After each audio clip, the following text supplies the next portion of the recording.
Think of your blood type, the letters and the sign right after it. Got it? Good, because that tiny piece of information isn't really medical. It's historical.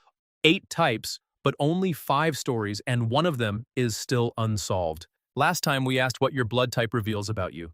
Today we're asking something bigger, what it reveals about the people you came from, the ones who walked and hunted and farmed and survived just long enough for you to exist. Your blood can't name your great-grandmother, but it can point at a continent. Let's start with the letter almost everyone has. O isn't really a type. It's a starting point. It's what's left when the A and B markers are switched off, and it's the oldest arrangement human blood has. Before farming, before cities, before borders, this is what ran through nearly all of us. And in one part of the world, it still does. Go to the indigenous populations of Central and South America, and something extraordinary happens to the statistics. Type O doesn't just dominate. In some communities, it approaches 100%. Not most people. Everyone. That is one of the cleanest ancestral signals in all of human biology. A small group crossed into the Americas carrying O and lived in isolation long enough that the other types simply never arrived. But O didn't stay common by accident. It stayed because it was useful. If you carry it, you're measurably less likely to suffer the most severe forms of malaria. The parasite struggles to make your red cells clump into the deadly clusters that block blood vessels in the brain. And then the bill comes due, because that same blood makes you a better target for cholera. In outbreak after outbreak, type O patients get hit hardest. That's the trade your ancestors made without ever knowing they'd made it. Protection from the mosquito, vulnerability to the water. If you're O positive or negative, you're carrying the oldest setting humanity has. Now the letter that appears when humans stop moving. Type A rises with agriculture, with grain and livestock, and villages that turn into towns. It's most common today across Northern and Central Europe, Norway, Sweden, Denmark, Germany, Austria. A band across the map that lines up almost too neatly with where farming took hold and stayed. Living in one place changed everything. Crowds meant contact, contact meant disease, and for the first time in our history, the thing most likely to kill you was another person's cough. There's a long-standing idea that the A marker offered some edge against those settlement diseases. It's still argued over, so treat it as a strong suspicion, not a closed case. But here's the part I didn't expect. The second highest concentration of type A on Earth isn't in Europe at all. It's in the Blackfoot Nation of the North American plains, where A reaches around 80%. And among the Sámi of Arctic Scandinavia, it's similarly extreme. 2 populations, thousands of miles apart, neither of them European farmers, both loaded with the farmer's marker. The likeliest explanation is a founder effect. A small ancestral group happened to carry a lot of A, everyone descended from them, and the ratio locked in and never moved. Which is the real lesson of type A. Sometimes your blood isn't recording what your ancestors did. It's recording who they happen to be standing next to. Then there's B, and B is the one you can practically watch move across a map. In Western Europe, it's scarce. Britain, France, Spain, under 10%. But start heading east and the number climbs. Through Eastern Europe, up onto the steppe, across Central Asia. By the time you reach northern India, Mongolia, and Kazakhstan, roughly 1/4 to 1/3 of people carry it. That's not random scatter. That's a corridor. It follows the Great Grass Highway of Eurasia, the route of horse cultures, herders, and traders. The Silk Road ran through it, armies ran through it, and for thousands of years, so did people, constantly. Constant movement means constant exposure. New water, new animals, new diseases, over and over. And there's evidence that B carriers handle certain bacterial infections differently as a result. A specialist's immune system, tuned by never staying still.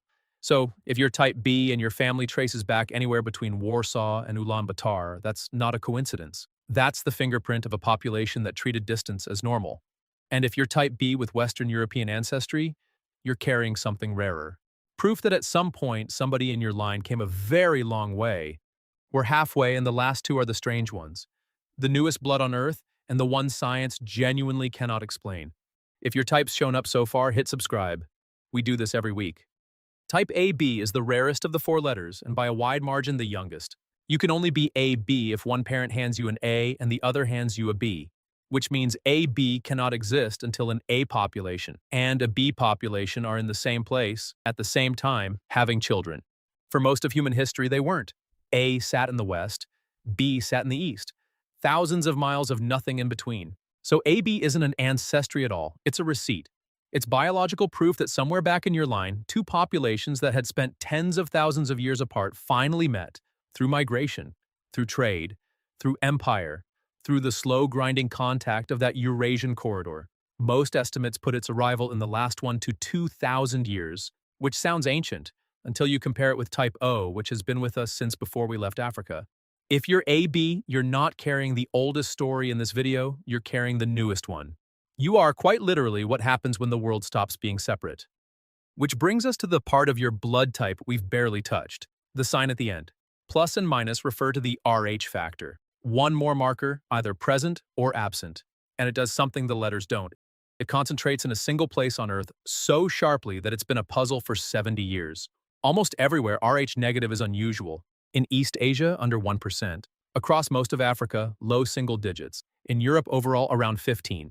Now go to the Western Pyrenees, the mountains between Spain and France, and find the Basque people. Roughly a third of them are RH negative, the highest concentration recorded anywhere in the world. And the Basques were already unusual. Their language, Euskara, is unrelated to any other language on the continent. No Latin root, no Germanic root, no Slavic root, nothing. It appears to be a survivor from before Indo-European speakers ever arrived in Europe. A population that kept an ancient language also kept an ancient blood marker. That isn't proof on its own, but it is a very loud coincidence, and it's why the Basques turn up in almost every serious discussion of European prehistory. Here's the genuinely unsolved part. Being RH negative used to be dangerous. An RH negative mother carrying an RH positive baby can produce antibodies that attack that child's blood. And before modern medicine, that killed infants. Evolution should have scrubbed this trait out, relentlessly, but it didn't. Nobody knows why. There may be a hidden advantage we haven't found, or it may simply be that in a small enough, isolated enough population, chance beats natural selection. If you have a minus sign after your letter, that's what you're carrying. Not a defect, but an unanswered question. So think of your blood type again. That letter is a rough map of where your ancestors were and what was trying to kill them. O, the oldest setting we have and the one that crossed into the Americas almost alone. A, the mark of the first crowds and of two populations that still don't make sense. B, the trail of everyone who kept walking east. And AB, the proof that they eventually met. And that little plus or minus, a mystery that's held out since the 1940s, sitting quietly at the end of your medical file. Your blood can't tell you who your family was, but it can tell you where humans went and what they lived through to get you here. So which one are you? Drop your blood type and your country in the comments. I want to see whether the map we just drew actually holds up down there. It usually does, and the exceptions are the interesting part. If your type surprised you, subscribe. We take one thing you can check about your own body and explain what it actually means every single week. And your eyes have a story like this too. That video's on screen right now. Go find yourself in it.